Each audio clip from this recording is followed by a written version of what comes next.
Hello everyone, welcome to Sanmarga classes. ಯೂಕ್ಲಿಡ್ನ ರೇಖಾಗಣಿತದ ಪ್ರಸ್ತಾವನೆ ಅಧ್ಯಾಯದ 10ನೇ ಪ್ರಶ್ನೆಯನ್ನ ಗಮನಿಸಿ.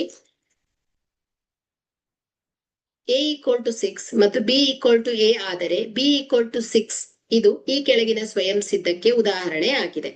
a = 6, b = a. So x = y, y = z.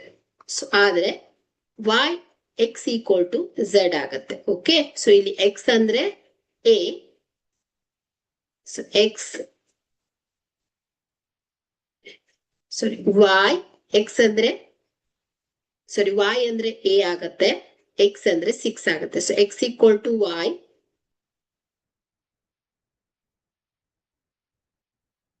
z = y. So ಆದ್ರೆ this implies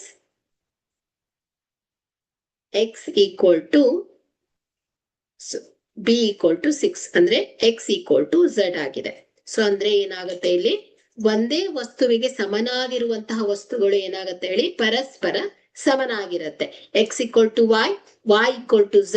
ಸೊ ಇಲ್ಲಿ y ಅನ್ನೋದು ಸಮನಾಗಿರುವಂತದ್ದು, ಸೊ ಆಗ x = z ಆಗುತ್ತೆ. ಸೊ a = 6, b = a ಆದ್ರೆ ಸೊ ಏನಾಗುತ್ತೆ ಹೇಳಿ, b = 6 ಆಗತ್ತೆ. ಓಕೆ, ಅಂದ್ರೆ ಅರ್ಥ ಏನ್ ಹೇಳಿ, ಒಂದೇ ವಸ್ತುವಿಗೆ ಸಮನಾಗಿರುವ ವಸ್ತುಗಳು ಪರಸ್ಪರ ಸಮನಾಗಿರತ್ತೆ. ಸೊ ಹಾಗಾಗಿ ಇಲ್ಲಿ ಆಯ್ಕೆ ಕೊಟ್ಟಿರುವಂತಹ ಆಯ್ಕೆಯನ್ನ ಗಮನಿಸಿದ್ರೆ ಎ ಆಯ್ಕೆ ಸರಿಯಾಗಿದೆ. Okay, thank you.